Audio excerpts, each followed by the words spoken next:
It's all quiet in the underground bunker. Doors closed, locks bolted. But the Great One isn't just resting on his laurels. He's making sure your weekend is even better by giving you his best. This is the best of Mark Levin. The insanity never ends. The insanity never ends. This is from FT.com, foreign policy site. Allies lobby Biden to prevent shift to no first use of nuclear arms. U.S. allies are lobbying Biden not to change American policy on the use of nuclear weapons amid concern the president is considering a no first use declaration that could undermine long-established deterrent strategies aimed at Russia and China. Now, why would that even enter your cranium, as small as his cranium is? Why? To even consider telling the communist Chinese, the fascistic Russians, the communist North Korean inbred, the Islamo-Nazi regime in Tehran, and the rest of our enemies all over the world, you strike us first. Only then will we shoot back. I mean, what is that? That's no deterrence at all. In fact, it's a provocation. The lobbying by treaty allies, including Britain, France, and Germany in Europe, and Japan and Australia in the Indo-Pacific, comes as the Biden administration is in the middle of a nuclear posture review, a regular interagency process that sets U.S. policy on nuclear weapons. Although some allies believe Biden will refrain from setting a no first use policy in the review, most remain concerned he's considering a policy known as, quote, sole purpose, unquote, which would make clear the United States would use nuclear weapons only in narrowly prescribed sets of circumstances, such as to deter a direct attack on the U.S. or retaliate after a strike.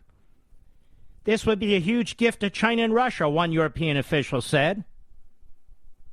American policy towards the use of nuclear weapons has, since the Cold War, remained intentionally vague, suggesting the U.S. could use them preemptively and allowing allies in both Europe and Asia a clear sense of protection under the American nuclear umbrella. The problem with sole purpose and no first use is that the allies believe it and the adversaries don't, said Michael Green. Some allies remain worried that U.S. officials have not conveyed the extent of their opposition directly to the president, fears exasperated by the administration's failure to heed allied concerns over the withdrawal from Afghanistan and a nuclear submarine agreement with Australia. More than a dozen European and Asian officials and critics on Capitol Hill told the Financial Times that allied fears have risen as the posture review nears its conclusion, which is expected by the end of the year. In a sign of rising allied concern, a commitment to a credible and united nuclear alliance was included in a joint statement following Friday's Biden-Macron meeting, as was a promise of close consultations on nuclear issues. This is unbelievable. Sole purpose nuclear policy is just no first use by another name. And to even consider adopting either is a complete betrayal of our allies. I would argue it's a complete betrayal of us. Senator James Risch, the top Republican in the Senate Foreign Relations Committee, told the Financial Times. Unbelievable. Richard Fontaine, chief executive of the Center for a New American Security in Washington, argued the threats from Russia, China, and North Korea have only increased since the Obama administration, meaning it was not the time for a U.S. no first use pledge. Our nuclear capacity is deteriorating compared to the communist Chinese and the Russians. The Russians have modernized the bulk of their nuclear missiles and weapons. The communist Chinese don't really need to modernize theirs because they're modern. They're building them at a rapid pace. Ours are aging in the silos. We haven't modernized our nuclear weapon arsenal. This is unbelievable to me. What's happening in this country, whether it's immigration, whether it's the war on our fossil fuels, whether it's the war on the economic system, whether it's the brainwashing of our children, right down the line. This is unilateral surrender to communist China. And ladies and gentlemen, I used to say the Chinese are going to surpass us as a superpower in 50 years. I am wrong. If we don't put the brakes to this as soon as possible, it's going to be 10 years. 10 years. And by the time Biden and his Democrats are done, they will hollow out our manufacturing and industrial center in this country. They will cover the country in red tape, making it virtually impossible for technological advances. Their tax plan is going to kill research and development. They're spending enormous amounts of money, borrowing it, taking it from you on redistribution of wealth, creating lazier and lazier citizens. They're bureaucrats, they're educational bureaucrats and teacher union thugs, don't believe in merit. They're shutting down these schools that help propel the brightest among us into incredible positions so they can help our society. No. What a disaster. What a disaster. This is why so many people are hopeful about this Virginia race. If we lose it, are going to be so down that we need to start clawing our way back one election at a time. We need to send a message. Whether you're a moderate to conservative Democrat or an independent or a Republican, this is what I say in the beginning of my book. American Marxism, and I mean every word of it. Every word of it. We've got to put aside some things in order to save our country if you love the country. That's what we have to do. Because we're up against it right now. As I point out, American Marxism has made great progress toward instituting its goals over the past several years. If it is to be defeated, as it must, albeit a daunting and complex mission, its existence must first be acknowledged and labeled for what it is. The urgency of the moment must be realized, and the emergence of a unified, patriotic front of previously docile, divergent, and or disputatious societal, cultural, and political factions and forces, which have in common their belief that America is worth defending, must immediately galvanize around and rally to the cause. We must rise to the challenge, as did our founding fathers, when they confronted the most powerful force on earth, the British Empire, and defeated it. Admittedly, in numerous ways, today's threat is more Byzantine, as it now inhabits most of our institutions and menaces from within, making engagement difficult and complicated. Nonetheless, I fervently believe America as we know it will be forever lost if we do not prevail. If we do not prevail, and prevail now. And prevail now. This is no joke. We have a guy in the Oval Office. It's really the people around him are so radical. They're such extremists. Unilaterally disarm in the face of what communist China is doing? Their threats to Taiwan? Their increasing belligerence and bullying of us and our military? This is the moment that will determine whether the United States of America remains the most powerful superpower on the face of the earth or shrinks, like Great Britain did. 100 years ago or so, Great Britain ruled the waves. It was the biggest superpower on earth. Now look at it. It's not even an also-ran, and I don't put down Britain. I like Britain very, very much. The people very, very much. That's not my point. If Athens can fall, if the Roman Empire can fall, and it lasted over 1,000 years, we can fall too. And our founding fathers were well aware of this. They were well aware of the possibility that this country would have a limited life. And they tried to set it up so the same kind of poisons and cancers that destroyed previous republics would not destroy this one. They were well familiar with ancient history. They read Plato and Socrates and Aristotle. They read Cicero and Brutus. They knew what took place. They read the old Hebrews. They knew about Western Enlightenment. And they took it all together, imported into this country. This country that's destroying itself. The Democrat Party is evil. It's diabolical. Its leaders are evil and diabolical. Its media surrogates and mouthpieces are evil and diabolical. That's the truth. That's a fact. I'll be right back. Mark Levin.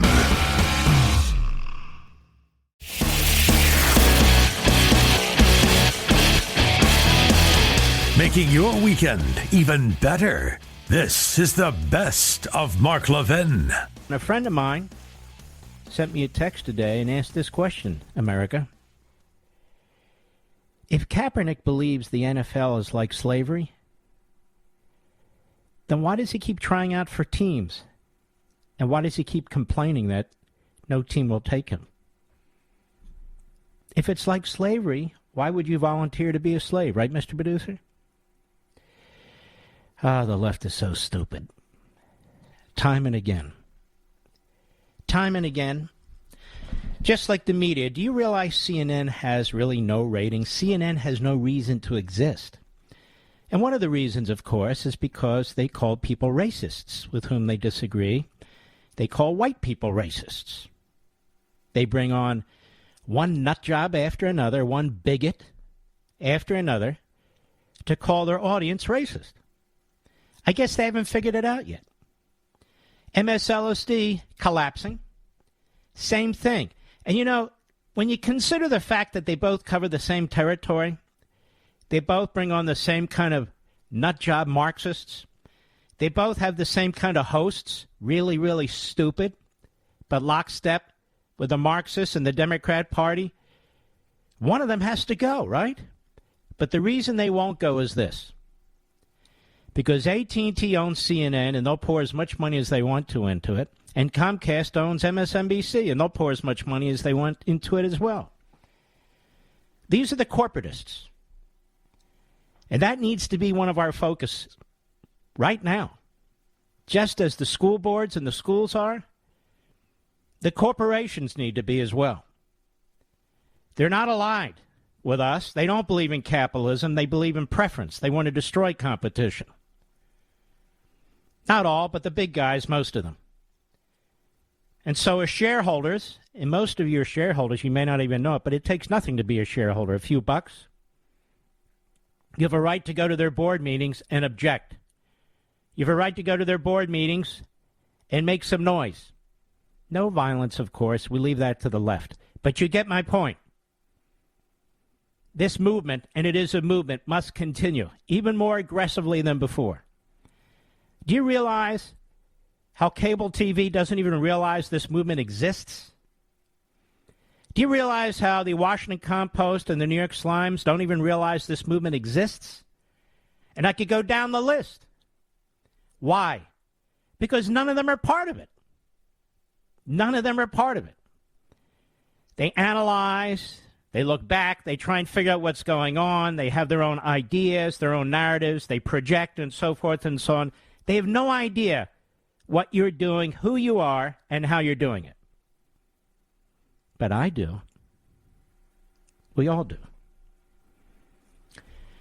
Now, what did the Democrats learn from the elections in Virginia, New Jersey, Texas, Colorado, Kansas, New York, all over the country, Pennsylvania? What did they learn?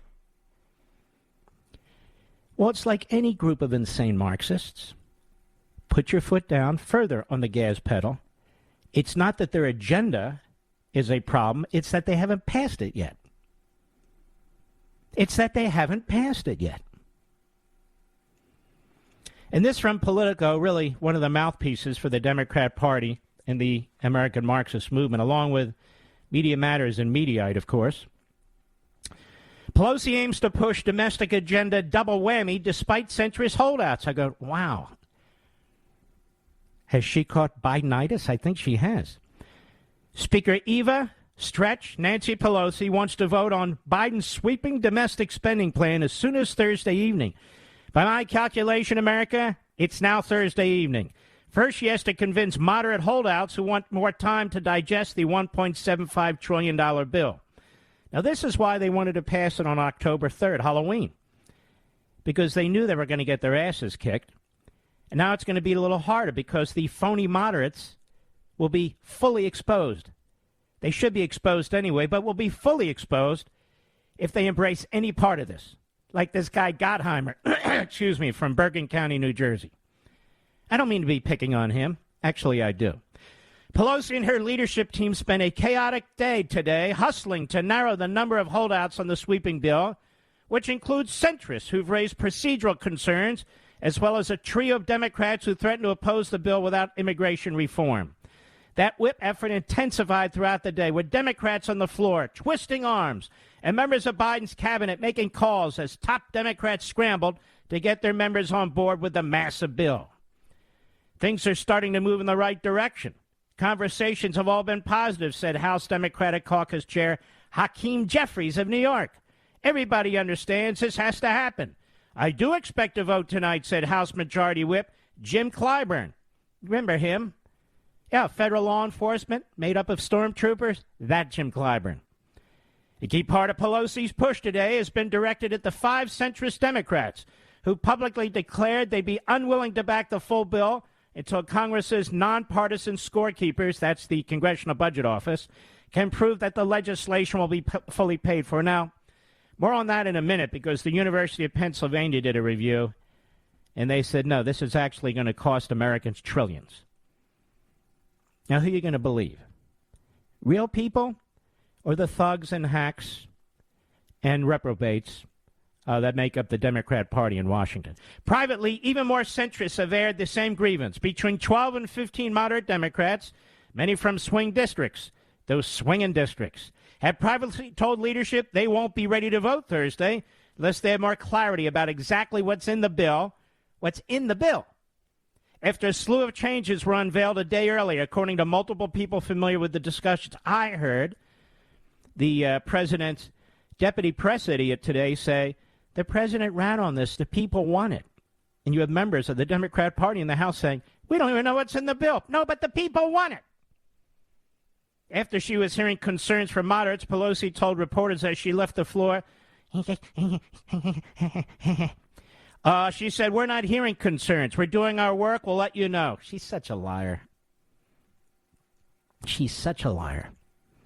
Senior Democrats had hoped to make progress with those moderates thanks to the Joint Committee on Taxation, which released a slew of budgetary information earlier today.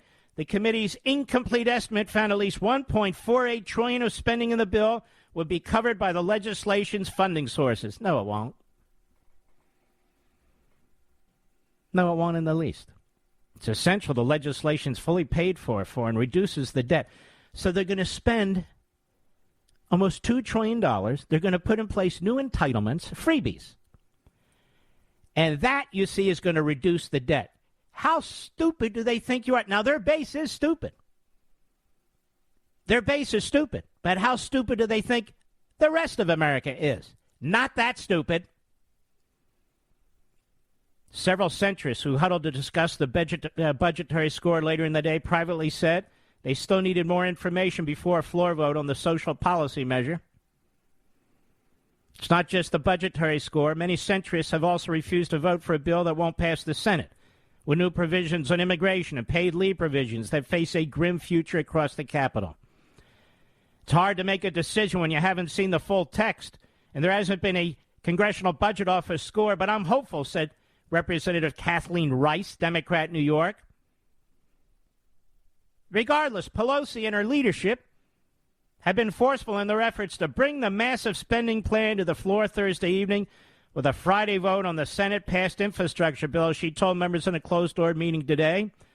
Those remarks came during a 2-hour meeting of Democrats where the committee chairs painstakingly outlined the provisions of the massive domestic policy bill as they readied members to vote for one of the largest bills in history. Okay, one of the largest bills in history.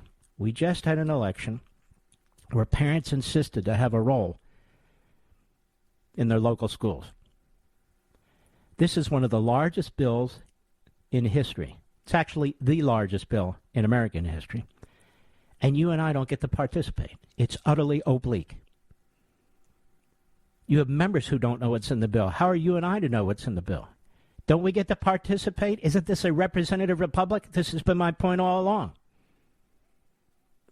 You and I don't get to know what's in it, despite the fact it's the largest bill in American history. And it's not just a spending bill. It's a transitional bill. How do we know that? Because the dummy in the Oval Office had said so. We're going to transition our economy. Anyway, as they prepared for a last-ditch push today, senior Democrats said they made key progress in several areas of contention, which includes immigration.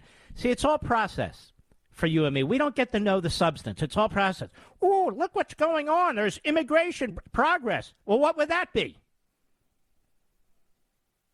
The trio of Democrats who had refused to back the bill without immigration reforms are now expected to back Biden's spending bill, though they say they remain unsatisfied. Well, what are they? House Administration Chair Zoe Lofgren, she's from San Jose, confirmed to Democrats in the closed-door meeting that a pathway to citizenship, a long-sought goal for Democrats, would not be in their legislation. You know, the parliamentarian in the Senate already said that's a no-go, but they don't care. They could care less. Democrats are still hopeful they've made a breakthrough on immigration, but there's still an enormous hurdle. And what's the breakthrough? We have no idea. We have no idea. Months of infighting. It goes on and on and on. If the American people, listen to me, if the American people were behind this bill, if we knew exactly what's in the bill, there wouldn't be this battle going on. They would pass it. They keep saying the American people want this. The American people want this. The American people want this. Well, if the American people want it, why can't they pass it? Because the American people don't want it, and they don't even know what's in it. And that's a good reason not to want it. Parents should have a role in their schools, and we should have a role in our government. We should have a role in the biggest bill in American history. Still not enough, of course, for the Marxists. But who cares? This Sunday on Life, Liberty, and Levin, two great guests, Kevin McCarthy, the Republican leader in the House. Should be very interesting. And former governor, former senator of Virginia, that's right, Allen. George Allen, good man. I hope you'll watch it. And, of course, my monologue, which all the hosts sit there and they listen carefully like I'm E.F. Hutton as they take notes. I'll be right back. Mark Levin. You're listening to the best of Mark Levin. The book is The President and the Freedom Fighter, Abraham Lincoln, Frederick Douglass, and their battle to save America's soul. It's on Amazon.com. It's in every major bookstore starting tomorrow morning. And it's by our friend Brian Kilmeade, who writes these books and does a superb job in writing them and so forth. I want to go on with this. 1860 was quite an interesting election, wasn't it, Brian Kilmeade? Yeah, I mean, you talk about Donald Trump, oh, he didn't win the popular vote. How about you don't win anybody in the South? He didn't get any Southern votes, Abraham Lincoln. And if Stephen Douglas doesn't have his vote split by other Democrats, he might have won, too. But Lincoln really made his mark in the Lincoln-Douglas debates. They knew where he stood. They knew how smart he was.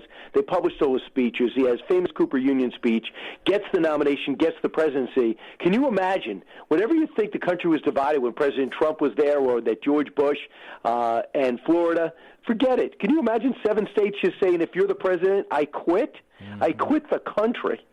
And then Lincoln had to decide, with no big military background, I got to go get this army together, I got to put them together quickly, and I got to win. And I got to win in like 90 days, and we'll fix this thing. The problem is it won 4 years, and they almost lost the thing, even though they outnumbered the South 3-1, mainly because the South had the generals, the North had the hardware. They had to ramp up, and they finally picked the right guy. And I just think that overall, when I saw Condoleezza Rice hop on The View, and I wrote this on FoxNews.com, I said, I don't have to worry about this debate being part of the news. We're still debating about our past and what role it should play in our future. And when you see Douglas, born a slave, never knew his parents, just to build in the last question you had, never knew his parents. He was determined to make something of himself, learn to read and write.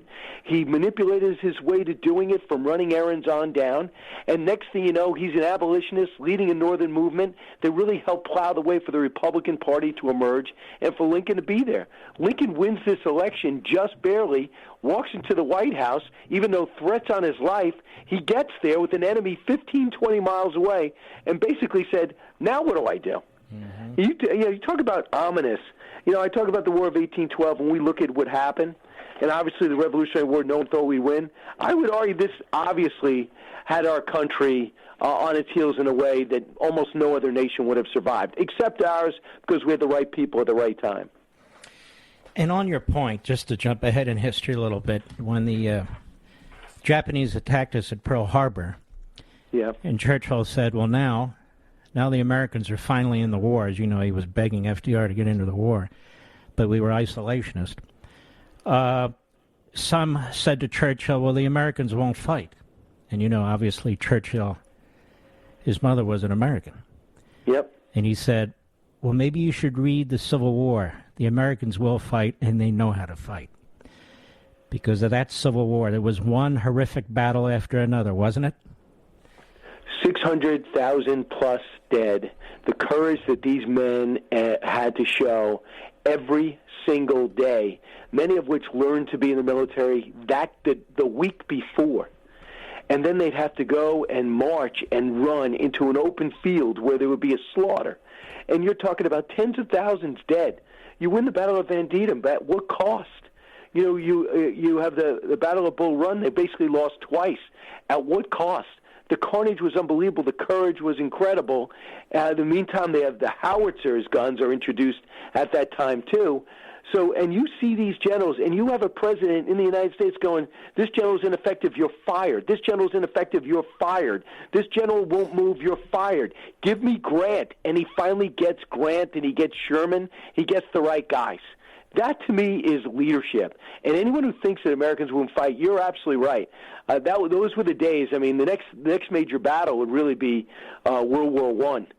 And no one doubts the courage of Americans. They just don't want to get involved. From day one, when Washington does his inaugural, says, listen, let them fight. That's not our problem. We're all the way over here. Now there is no all the way over here. That's why, Mark, I know you fight for the country every day, but I am ultimately convinced that we're going to get the right person at the right time to lead us through this difficult but not impossible time right now. I don't necessarily disagree or agree with you, and I'll tell you why on this particular issue. Because such a significant percentage of the people in our country are not even familiar with its history.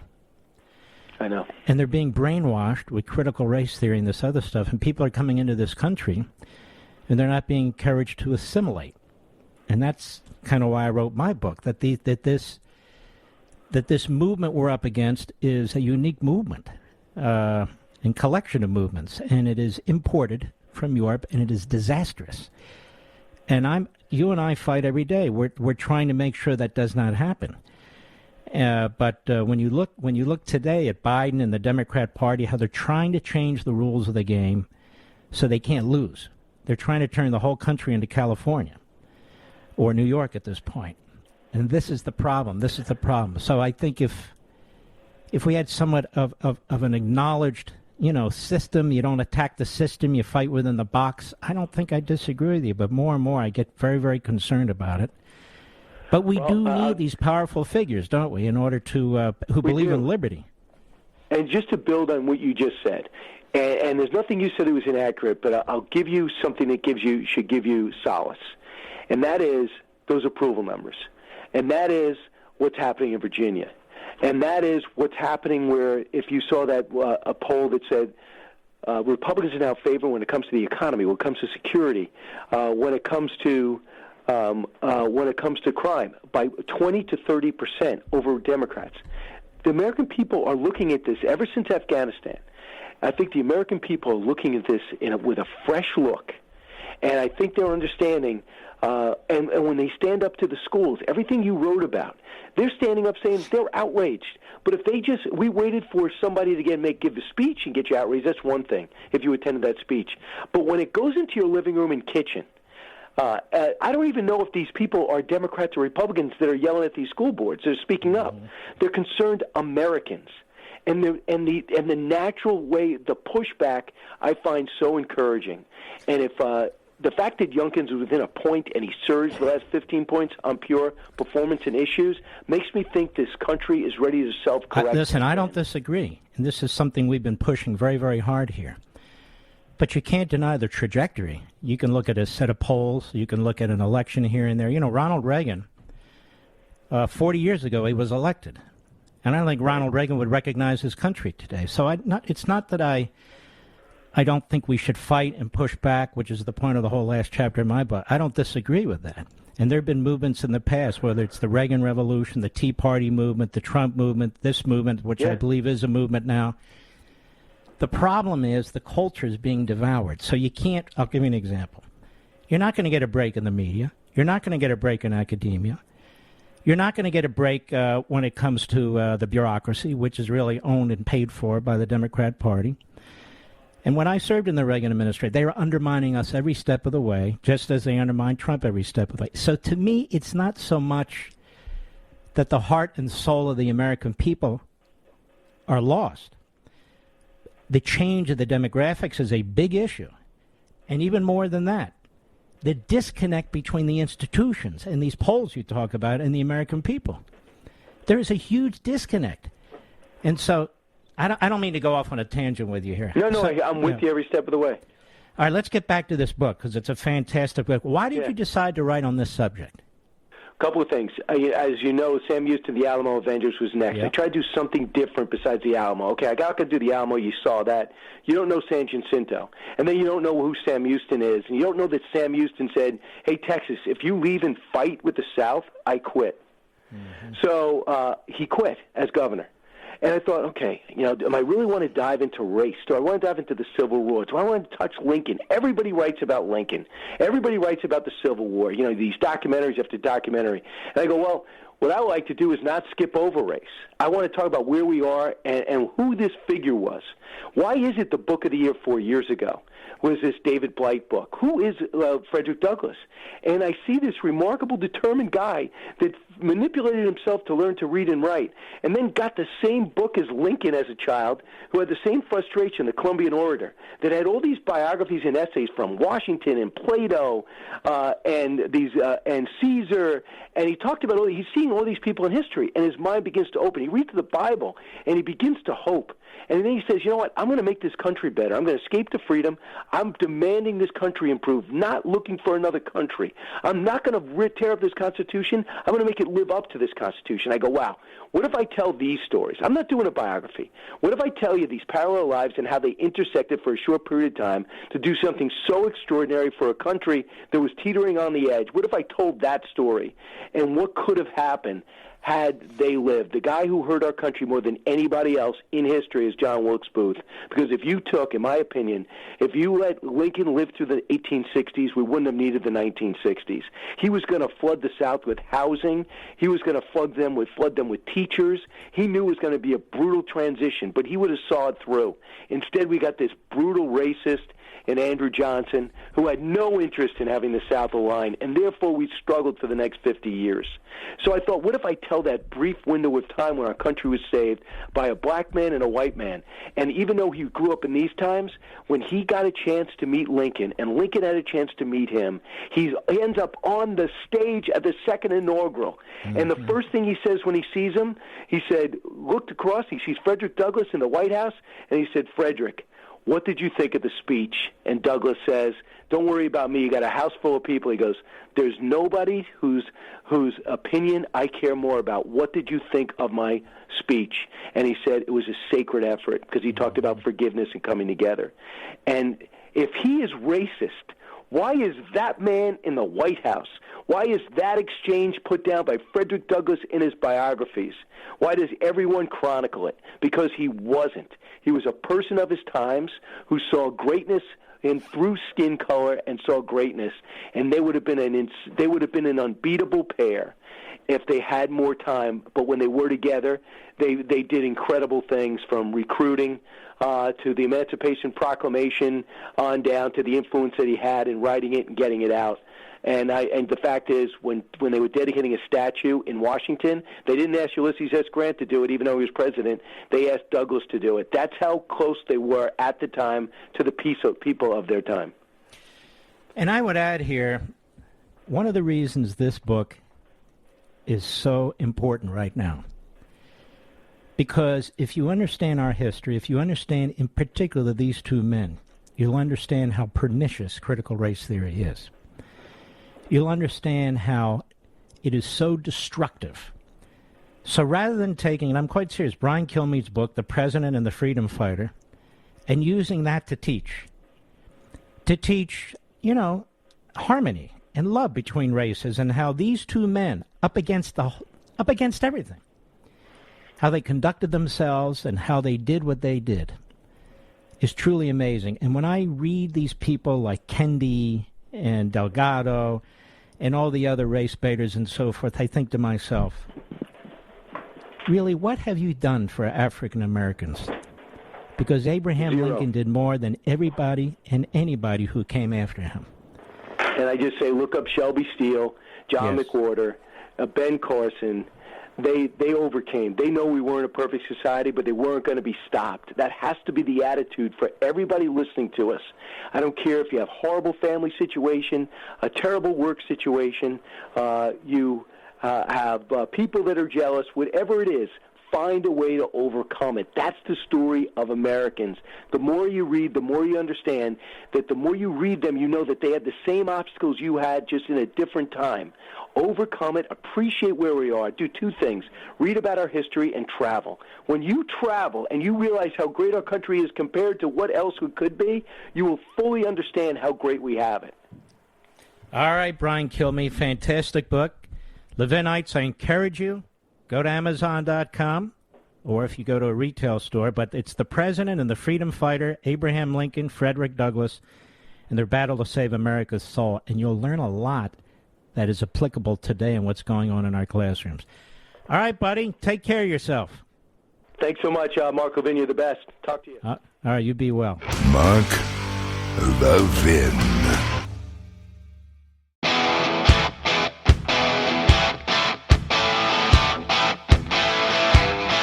The Great One makes your weekend even better. This is the best of Mark Levin. When we want common sense and leadership, we look to, among others, but especially Governor Ron DeSantis of Florida.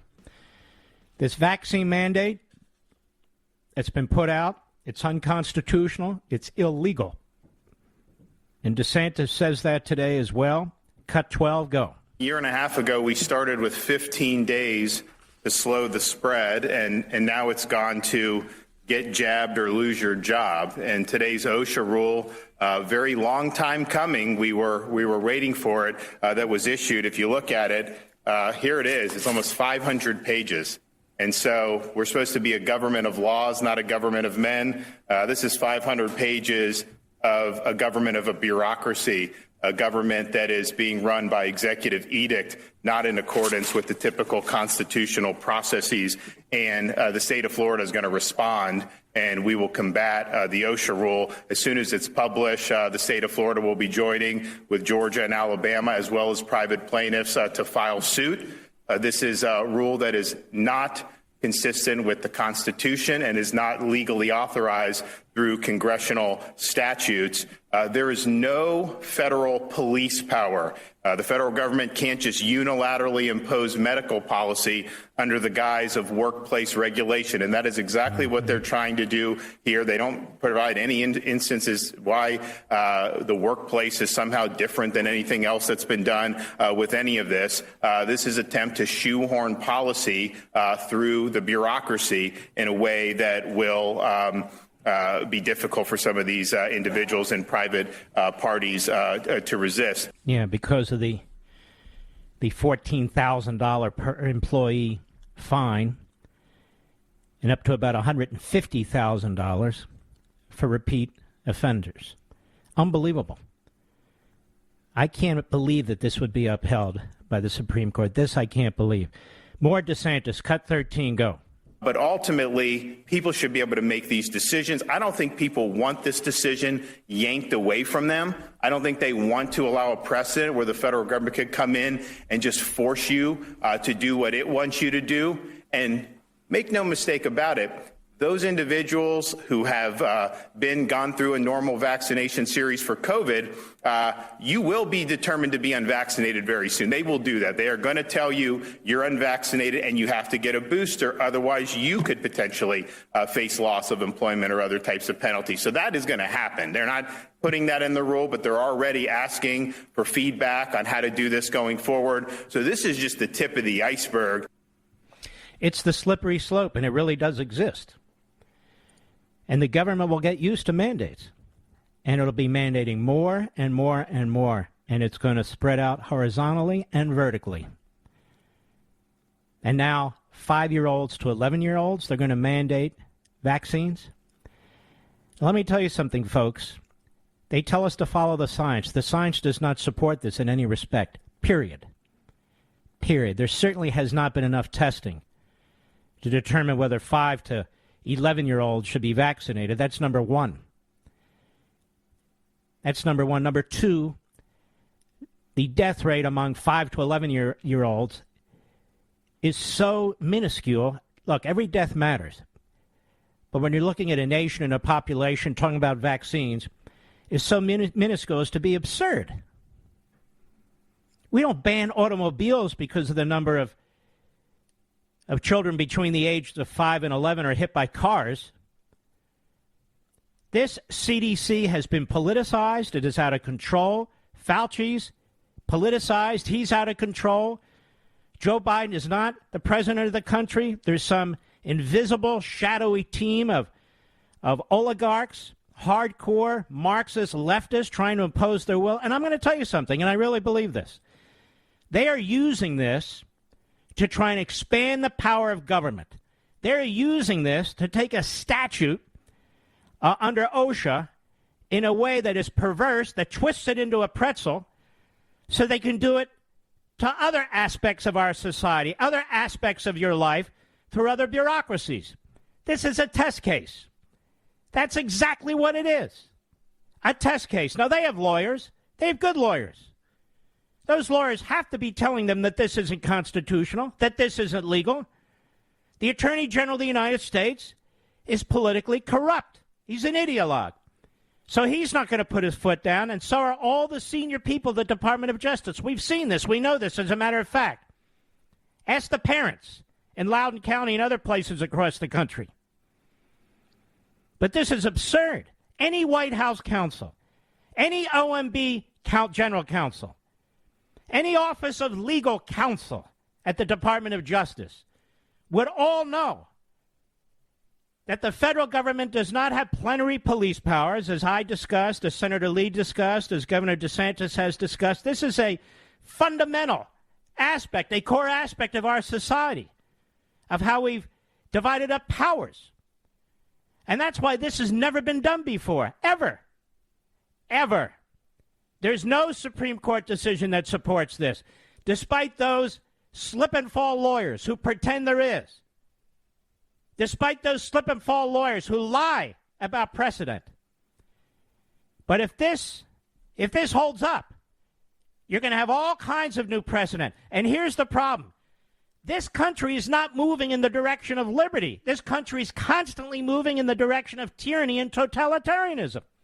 Your individual liberties are under attack. Now, you might say, oh, come on, it's a vaccine. I am telling you, it's true.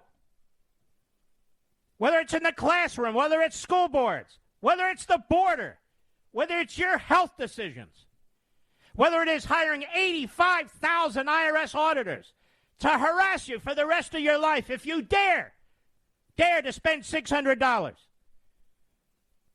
It's appalling what's going on. And this is the Democrat Party. These are the American Marxists. And if you disagree with them, look at what the media do to you. Look what the media call you. You're racists. You're Neanderthals. You're this or you're that. That's the American media. A group of stupid, low IQ, inexperienced, wealthy slobs. That's right, I said it. It's shocking. They're for big government all the time and any time.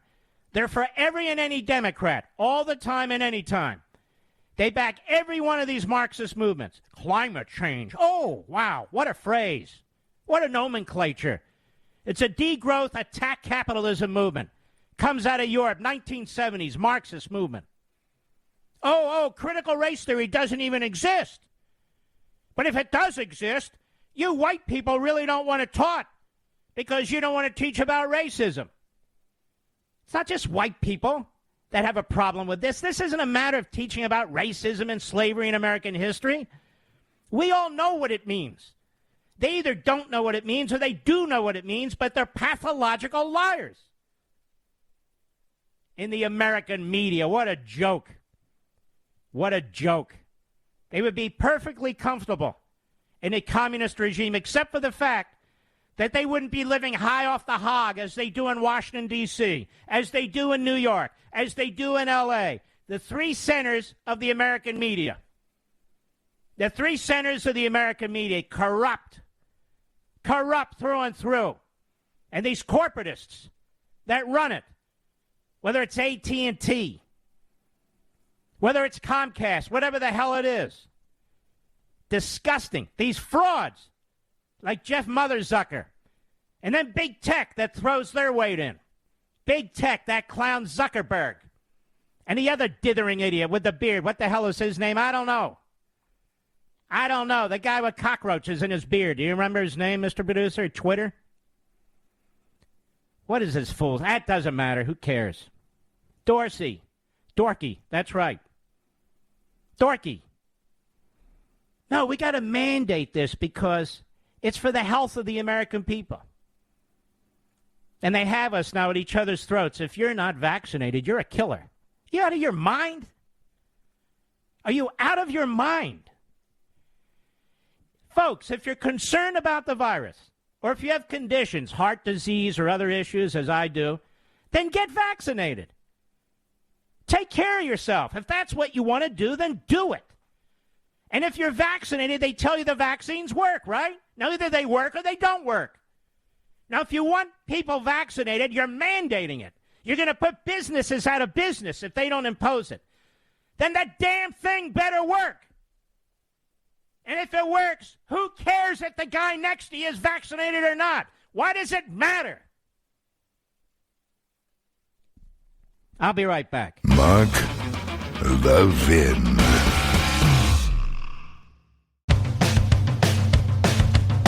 We're giving you nothing but the best of Mark Levin. Congratulations to you, patriotic Americans, all across the country. Look what's going on in New Jersey. Nobody expected that. Virginia, New York, Pennsylvania, Texas, Colorado, Seattle, Minneapolis. Patriotic Americans who have one thing in common, their love for this country, who want to take their country back.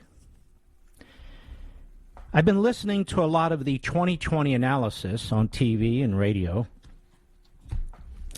They get some of it. They don't get all of it. First of all, ladies and gentlemen, I do things a little differently here behind this microphone. I don't wait for events to occur and then comment on them. Certainly I comment on them. But as I've said all along, I'm an activist. I'm an activist.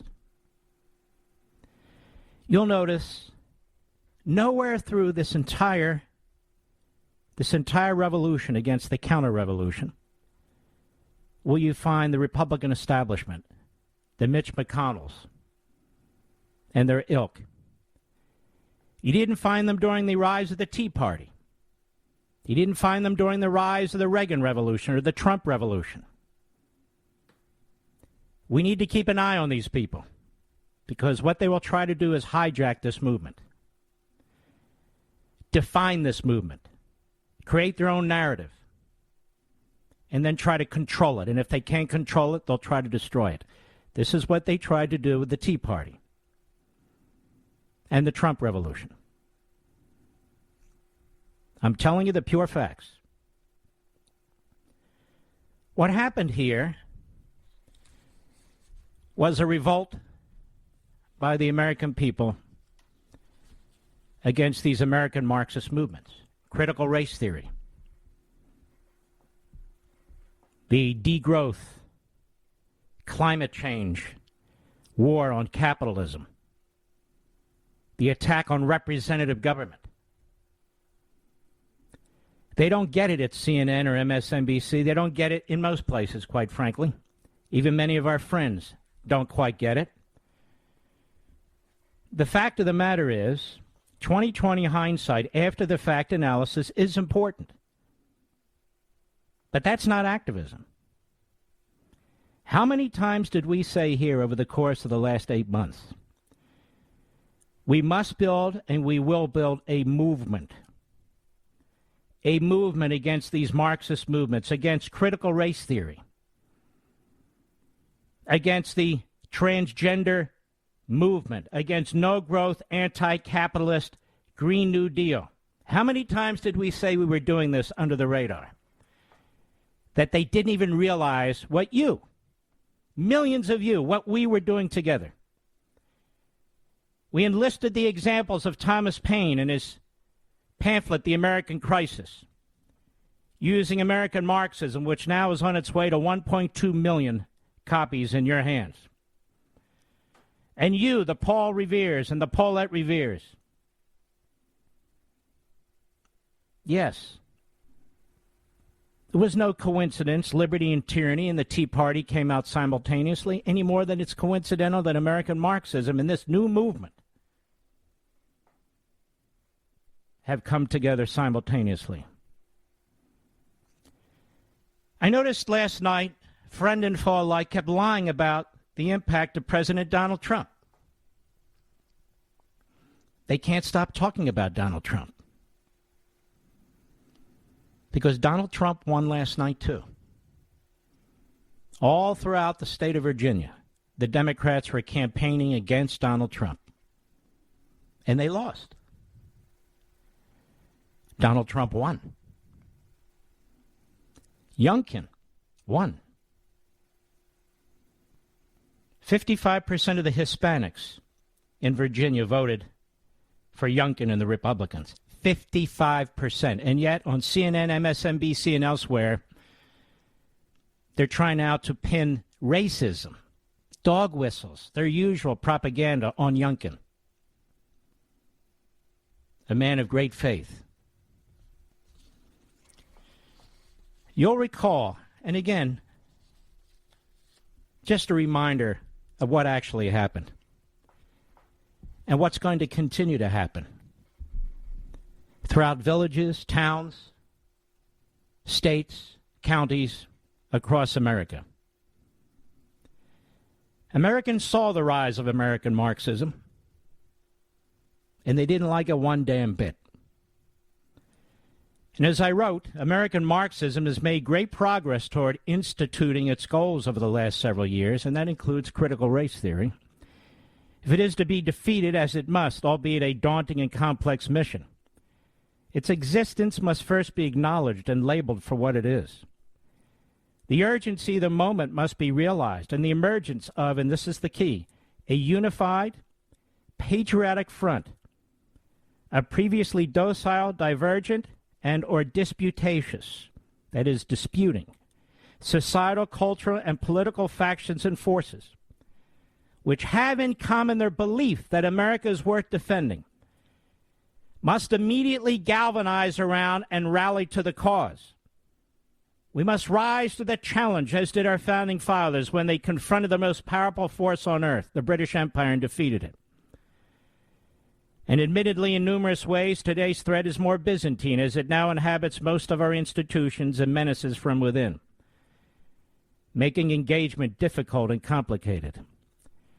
But I fervently believe America as we know it will be forever lost if we do not prevail. Last night we prevailed. It's only one battle of many to come. The battle for the culture goes on. The opposition must be defeated. It must be crushed. You and I witnessed what took place in November across the country. You and I witnessed how Democrat lawyers changed the voting systems in state after state after state. You and I witnessed how counting continued well after Election Day. You and I witnessed how boards of elections, governors, secretaries of states, state Supreme Courts, and other courts interfered with the election to assist Biden and the Democrats. We saw it. You and I saw what they did to Donald Trump with Russia collusion, the coup efforts, the impeachment efforts, and all the rest. We saw all this. And we galvanized. And we rallied against American Marxism. This is lost on most hosts on cable TV who live in bubbles and are too preoccupied with their own egos. They're not activists. They're not activists. They're commentators on both. April 7, 2021. Cut 1, go. So I just want you to know that I am, in fact, not just a Pollyanna, get behind the microphone, talk a few hours, 2 or 3, and then run off to some local cafe. I don't do that. I never will do that. Some of us fight these issues, this agenda, this tyranny in different ways. We all have our roles, right? And I've been blessed with this role, the ability to speak behind a microphone in front of a TV camera and to write. That's what I do. Ideas do have consequences, as you can see all around you. Ideas have consequences. Now is not the time to be silent. Now is not the time to be passive. Now is not the time to be an observer in your own role, in your own life. Talk to the people in your community. Talk to the people in your neighborhood, your church, your synagogue, your mosque. Talk to the people you come in touch with. You can be the modern-day Thomas Paine in your role and affect very many people more than you think. Alert them to what's taking place. Don't be afraid to be called names or to be characterized. People who do that are the enemy. The enemy who wants to silence you. And if you get effective enough and you're targeted even more, take pride in what you're doing. When I'm attacked by a newspaper or some media outlet, I attack back. But I always smile. Because if they didn't fear me, they wouldn't attack me. Find what's going on. Find what the hell's going on in your classrooms, in your school district. You pay for those damn schools. You pay the teachers. You pay the administration. You pay for the textbooks. Find out what's going on in your schools, whether you have children in those schools or not. Attend the board meetings. Demand that you want to see what the curricula is. All of it. You want to know what those kids are being taught in your community, the next generation. Demand it. April 7th. April 21. Cut 2, go. I have been working very, very hard over the course of a long period of time, but especially now, on what I consider my most important book ever. Ever. Given what's going on in this country. I can't give you the title. I can't get into it yet, but hopefully in a week or two. And it should be finally completed by this summer. It is the most important book I've ever written. It's the longest book I've ever written. And, you know, you and I together, many of you, we helped launch the Tea Party movement. I don't take credit for anything, but it was very, very important. And in part, that was done as a result of liberty and tyranny. But it was simultaneous. I'm hoping we can do something similar here, because we're going to need to. We need to save our country. Our country's under attack from forces mostly within. And we better get this resolved or we're going to lose this country. We're going to lose our children in these classrooms, these indoctrination mills. They've already taken over our colleges and universities. They've already taken over our newsrooms. We need to get our act together. We need to have something to rally around. We need to have some ideas about what we're going to do about this. So this is the most important book I've ever written, ever. And I'm also hoping that kids that are going to go off to college read it. You can get it at a library. You don't have to buy it. It's not on Amazon yet. I've held it back. But I'm hoping all of you read it because you need to be the Thomas Paines and the Paul Reveres, and I'm not kidding. April 26, go. And the goal here is the same goal I had as a young man when I worked hard in Pennsylvania for the Reagan Revolution. The same goal I had when I was elected to my local school board to stop what the local teachers union were doing to our citizens, and we did.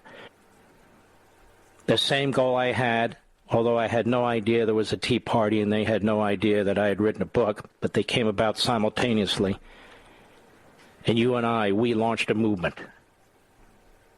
And Donald Trump, who was a great president, the more you think about his presidency, the more you think about what Joe Biden's doing, a great president. But now we have to defend our country. And more than defend it, we need to go on offense.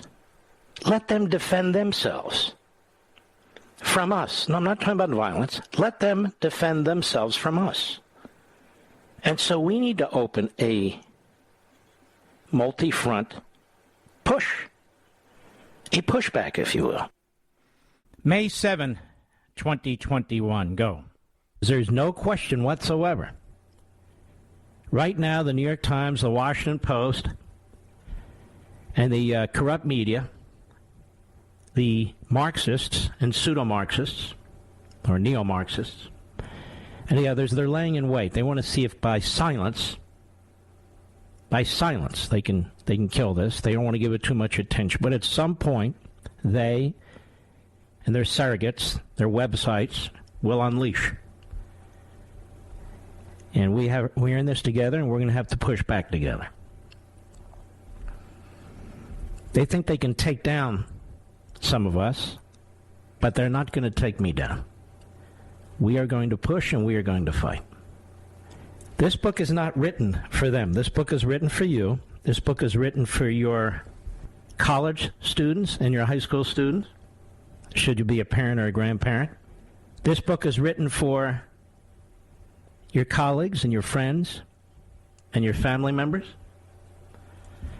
This book is written to get the message out, to inspire, to invigorate, to build another movement. I've been part of many activist movements, and I told Sean at the beginning of the show, I'm an activist. That's what I am. Building another movement. You have built another movement. We have an army of millions. And you showed up yesterday, and you actually showed up before yesterday in early voting. All across this country, in Virginia, in New Jersey, where the battle goes on, in New York, Pennsylvania, where every circuit court election was won by a Republican, Texas, Colorado, so many states, school boards flipped, mayor's races, sheriff's races. The movement is here and now.